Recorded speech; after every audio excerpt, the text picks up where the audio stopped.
Well, hello, everybody. My name is Dave Cohen. I'm a director here at Mina Partners. Thank you for joining us here today, whether it's your morning, afternoon, evening, wherever you are in the world. Really appreciate you spending a little bit of time with us. And if you're listening to the recording, thanks for spending some time. We hope we have some valuable information to share with you.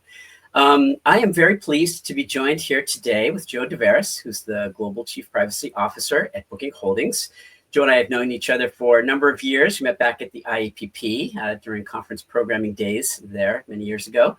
And so Joe has held a number of different posts. She's had a great career. And so Joe, do you want to talk a little bit about your current post over at Booking Holdings, and then also where you've been prior to that? And before you get started, actually, let me quickly share with the audience a quick caveat.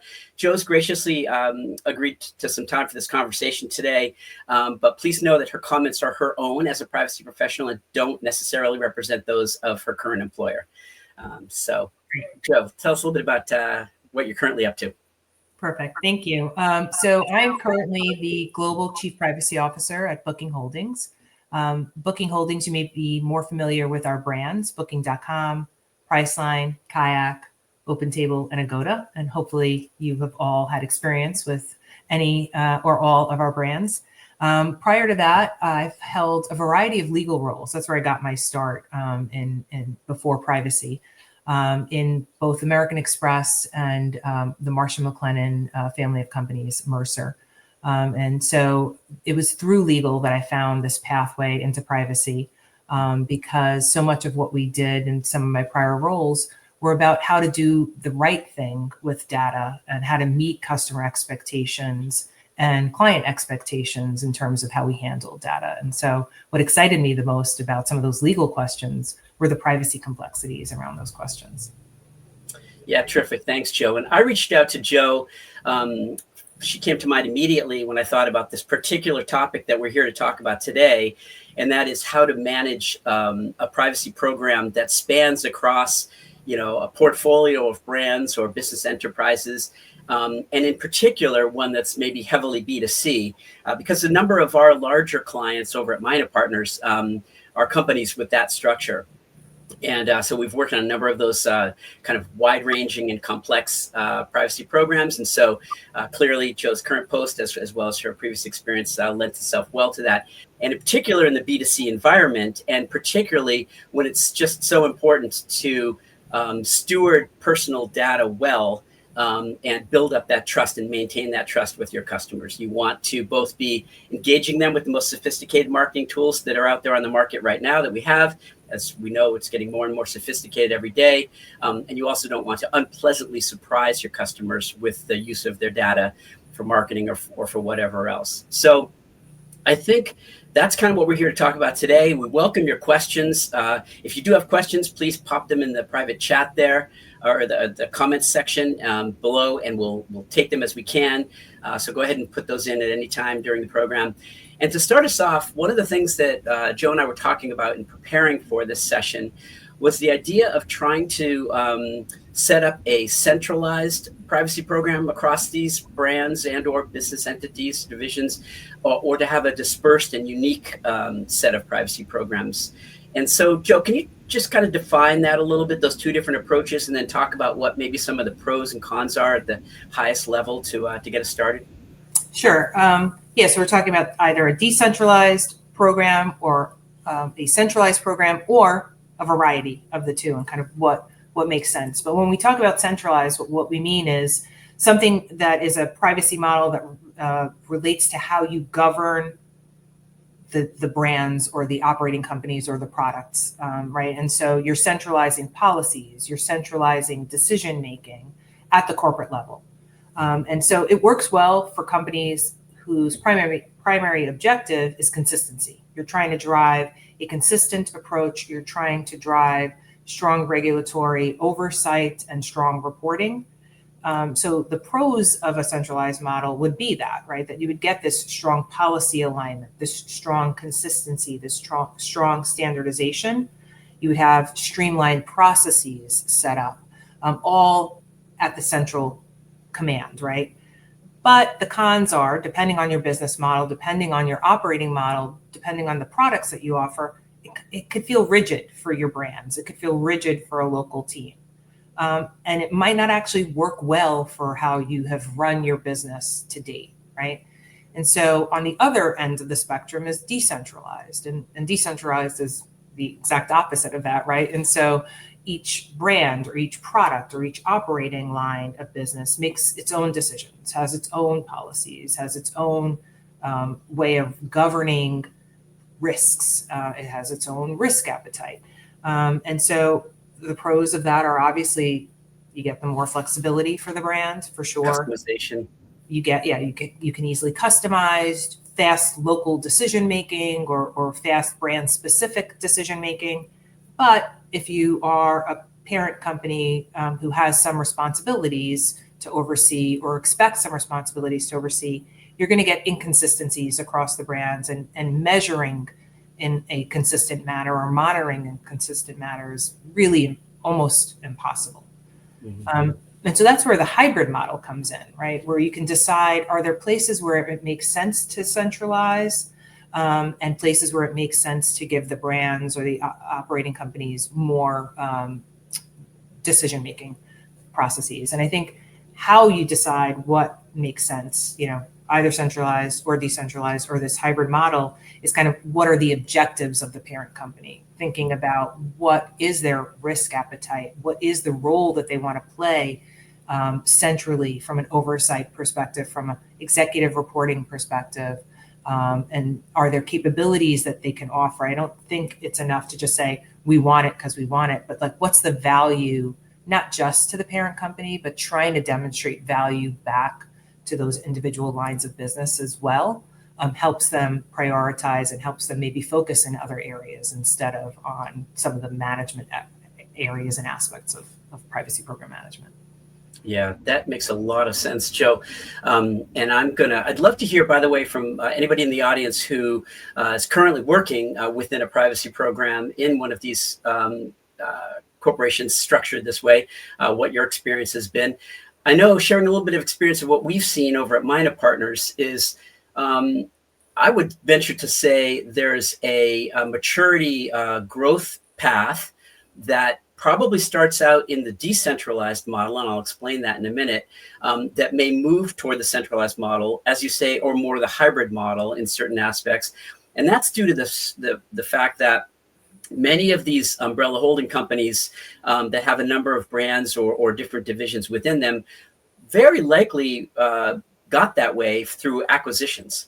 And if they happen that way through acquisitions, then that the company being acquired is coming in with their own unique technology stack, policies, procedures, ways of doing things. And then right next to them is another acquisition, which has a very different, there may be some overlap. I mean, Salesforce Cloud is this huge system that lots of people use, but there will inevitably be individual systems.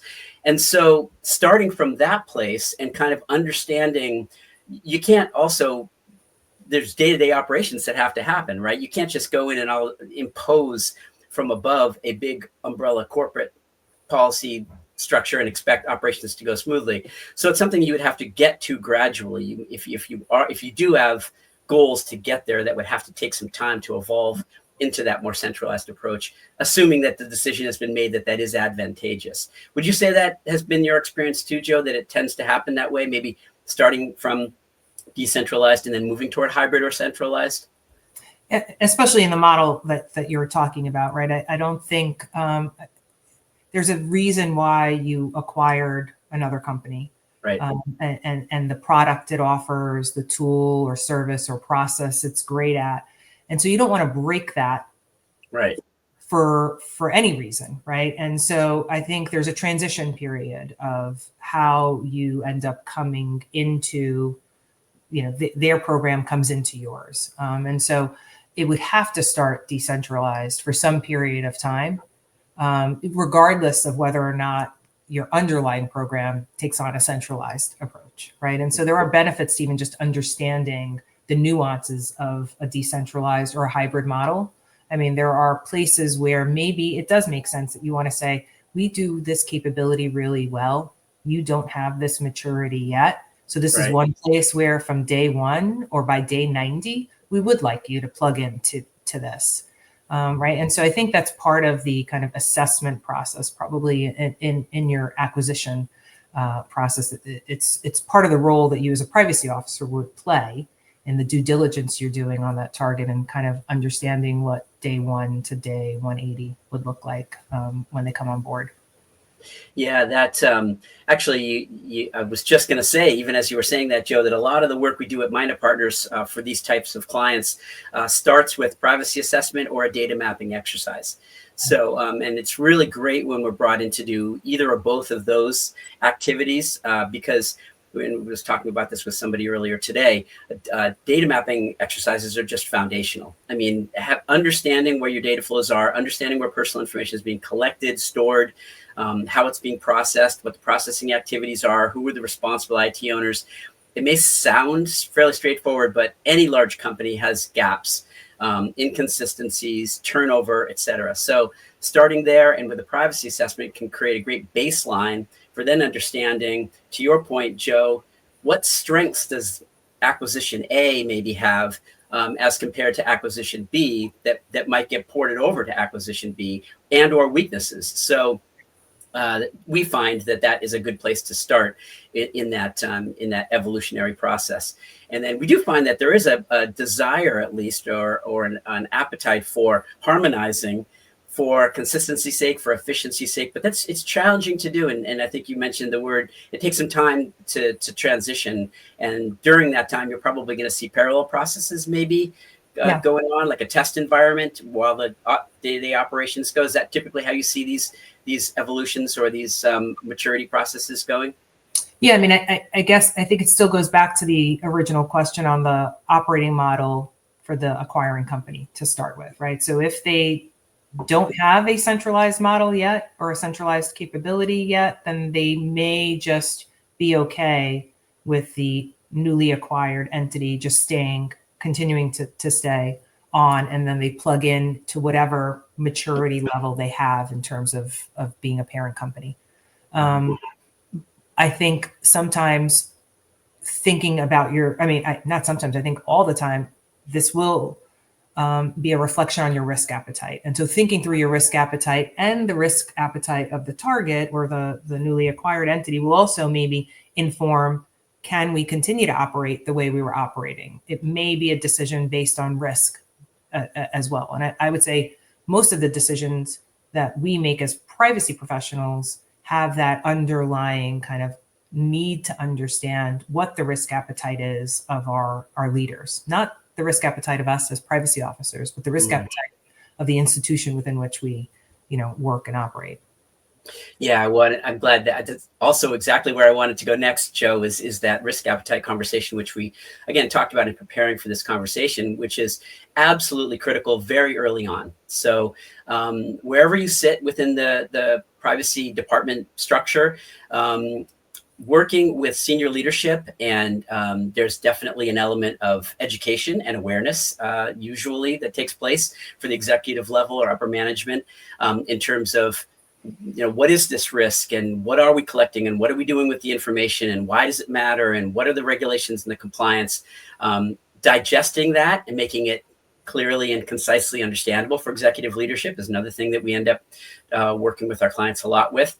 And then once that's communicated, getting some clear answers about direction and that risk appetite, which can then be sent back down to then become operationalized, is a word we use a lot to figure out how we're going to actually take those policy decisions, those stances, and then make sure that the company is following through on their actual operations to honor those.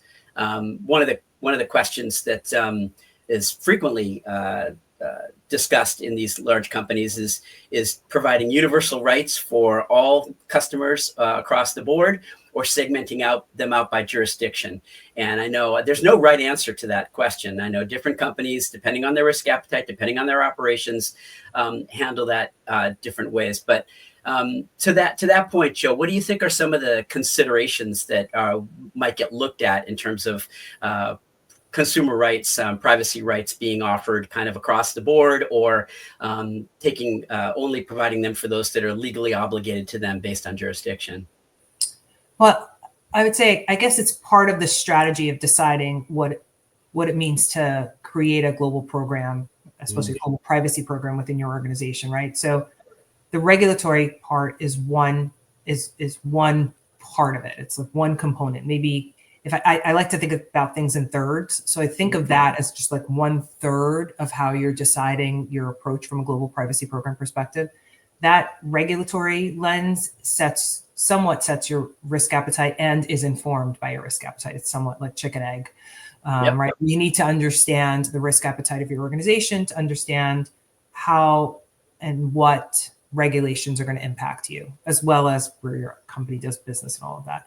But I think the second prong to that, of the thirds, the second third is, I call it the ethics appetite. So it's, if there were no regulation, how would your company want to react or behave with its customers? Right. So in a world where there isn't a regulation, what do you want to offer your customers? Mm-hmm. And then the third is kind of, where are we at against these two from a gap perspective? Are we close to meeting our risk appetite? Or are we never really meeting our risk appetite or our ethics appetite? Because as much as we say we want to be something in the risk appetite space, or as much as we say we want to be something in the ethics appetite space, who we are, how we operationalize that doesn't always match. And so that's your gaps, right?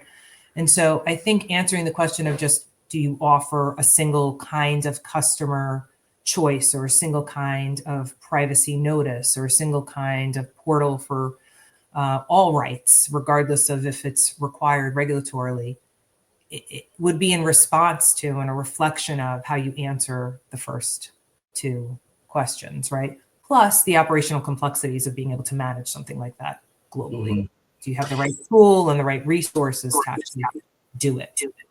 Yeah, back to that operational piece there, which is really a lot of what we do over at Mina Partners in those privacy assessments. I'm actually seeing some of both the platform tools and also the custom-made templates that we use with our clients, where it's just row after row of all of these, uses, and oftentimes there's a policy in place somewhere within the organization that states that intent to handle personal information in a certain way, but maybe the procedures aren't actually quite there yet in terms of being able to follow through. Other times those operations are in place and they're actually going along quite nicely, but they're just not documented, which, as we know, is also another important criteria. So having your procedures and your policies, and the other thing that is probably self-evident to anybody working in the space, but bears mention, is it's not a static process. It's always a dynamic, always a changing process. So, and that gets me to something else that I wanted to kind of touch on, which is you do that exercise with leadership, you get that risk tolerance. Hopefully you've had some really good in-depth workshops and meetings. There seems to be a consensus. People know kind of where they're heading. We've done some assessments. We've done some gap analysis. We understand where we are doing a good job and where we need to improve.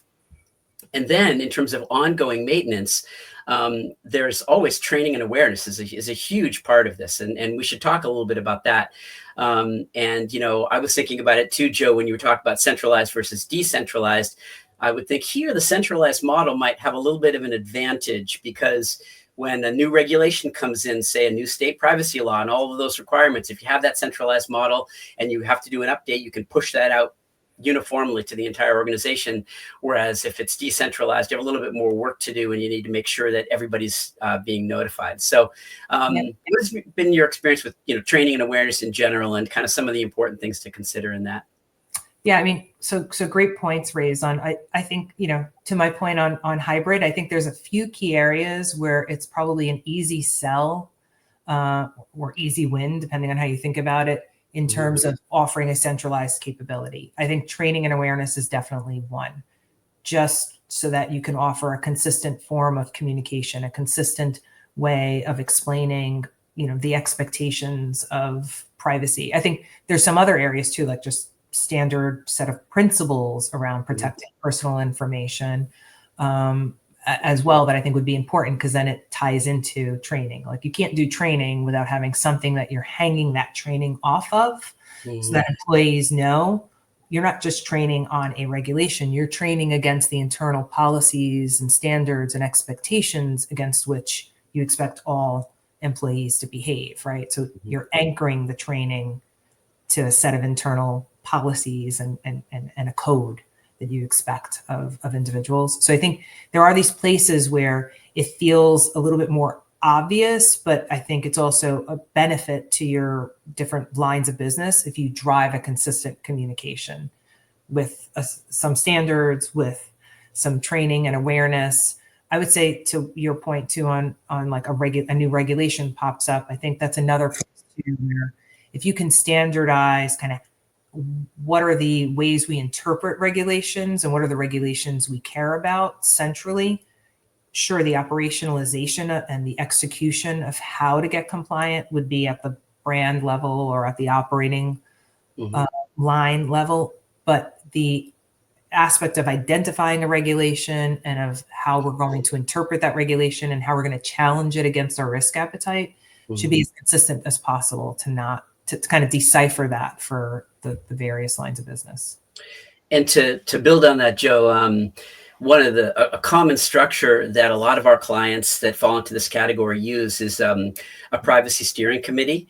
And that is appointed individuals that are responsible for the privacy program within these different divisions or lines or brands, reporting up on a regular basis to get together and to make sure that they are aligned with information flows going both up and down. And the coming from down would be a new regulation, for instance, and how do we make sure all these different brands and lines are aware of this new requirement, those that are within scope, of course. But the other thing that happens at that steering committee level that's really important is privacy impact assessments and the use of them because as we mentioned earlier, constantly evolving dynamic environment, nothing's really static. So if a particular brand or there's particular data use wants to get tried, a lot of times this is coming out of the marketing department. This is a very common place. It's great. We don't want to not create friction for the business, but also make sure that the business is both handling data ethically and legally. So having these privacy impact assessment tools to be able to manage new processes, new ways to use data, and having that communicated at the steering committee level, make sure that all the brands or business lines are informed, right? Have you had some experience with structures like that? Yeah, I mean, so there, I guess there's two sides to even the privacy impact assessment when you talk about centralized and decentralized, right? Yeah. And hybrid, right? So agreeing on a standard for when should a PIA be done. Be triggered, yeah. Let's try to get as consistent as possible there. Right. There's benefit to that. And the methodology through which we do that, right? Is it a tool? Is it a spreadsheet? Is it, what is it? Standardizing that is incredibly important. I think depending on where you stand on risk management, it gets complex then on what do you do with it once it's completed, right? So how does the privacy officer or professional interact with that PIA, depending on how your risk management governance happens, can be impacted by that, right? So if you have a decentralized risk management process, then every line of business is assessing that slightly differently. And hopefully you can create some sort of recipe or standard for this kind of activity equals this kind of risk. But it's not that simple, right? It's complex. Different lines of business, different brands, different customer bases, et cetera. Different jurisdictions, there's so much complexity to that. I think privacy has tried to do that in a vacuum on its own, but it will get harnessed or ring fenced frequently by the overall kind of governance process around risk management. Right. And of course, it's a topic for another day, but AI governance, of course, has been brought into many privacy programs, and it's kind of just been brought in alongside, and is all large companies like this are using very sophisticated AI tools, and so those governance challenges have just broadened a little bit. So it is. I think it actually has highlighted, maybe underscored the inability to be in a vacuum, right? Like you cannot do AI risk assessments just as through a privacy lens. You're doing it bigger picture, broader risks. And so maybe it's a door opener for having those conversations around risk governance and risk management more broadly, that privacy can then join if it hasn't been a part of yet. Yeah. The other thing I wanted to mention, Joe, is that we understand that it can be challenging if you're in a privacy program to make the argument for, headcount and budget to be able to accomplish the data stewardship that you want to accomplish in your privacy program. And sometimes it's an uphill battle when you're just saying we just need to do this for legal compliance, and maybe the risk appetite is high. So, another thing that we've heard again and again from our clients is that by doing data mapping exercises, by doing privacy assessments, by understanding the data flows and the IT systems and having that organized and mapped and centralized and accessible to people, you're also understanding the data flows that you have that you can legally and ethically leverage to further the business. We hear that all the time, that, you can't utilize data ethically and legally if you don't know where it is, if you don't know how it flows, if you don't know who's responsible for it. So it's not just a necessary legal compliance, but it's also understanding how your business is working, how your business processes are working. Cannot tell you how many times we've discovered positive business enabling things by helping companies get their privacy house in order or their AI governance house in order. I'm guessing you've seen the same. Absolutely. Yeah, absolutely. And I would say it's also incredibly important when things go wrong, right? So if you don't know data flows and you don't know what your most important data is, and you don't know, all of the different players and all of the different tech systems. You haven't documented. Yeah, and you haven't documented it, then when something goes wrong, it becomes that much more difficult to know how to react and respond, how to find everything, how to understand and identify the impact of that thing that has gone wrong. And so that to me is that proactive data governance and proactive management that is so important. I think speaking of data governance and data management, it's partnering with your teams that will want to do stuff with the data that will help you get the resources needed or the potential budget needed. It's not a privacy exercise in and of itself. Like if you do data mapping just for the sake of privacy, I think you may have a harder sell than if you bring in those from data teams and cybersecurity teams to help you get the budget that you need, because they will all benefit as well from doing it right. 100%. One of the most satisfying and rewarding parts of the work that we do that I really enjoy is when we privacy leads typically are very good facilitators. They have to know how to work with legal and marketing and IT and HR for that matter, with employee data, et cetera. And so they get skilled, they get good at really understanding the organization in a broad way. Ideally, they're reaching out and building relationships with those departments prior to asks and needs from them, and establish and maybe even figuring out ways that they can support that department or that need. We always find that to be incredibly useful to people that are running privacy programs, when they're proactively have those relationships in place with those different essential departments that are processing a lot of personal information. And so we always recommend that. And we help facilitate that by doing these data mapping assessment exercises, et cetera, privacy strategy. So, yeah. Well, on that note, I'm looking at the clock here, and unfortunately, we're just about out of time. Joe, I can't thank you enough for spending a little time with us today out of your busy day and everything that's going on. So really appreciate you joining us today. And thanks for sharing your expertise and your experience with us. Thank you. It was fun. It was a pleasure. Terrific. And to all of you out there, as you can see, scrolling in the bottom of your screen, we've got contact information for myself and for Joe on LinkedIn, and really appreciate you spending a little time with us. Hope that you've got some good concrete takeaways to take back to your office that you can use to enhance or develop your privacy program. And we really appreciate you all joining us today. So with that, I'll sign off and take us to a program close.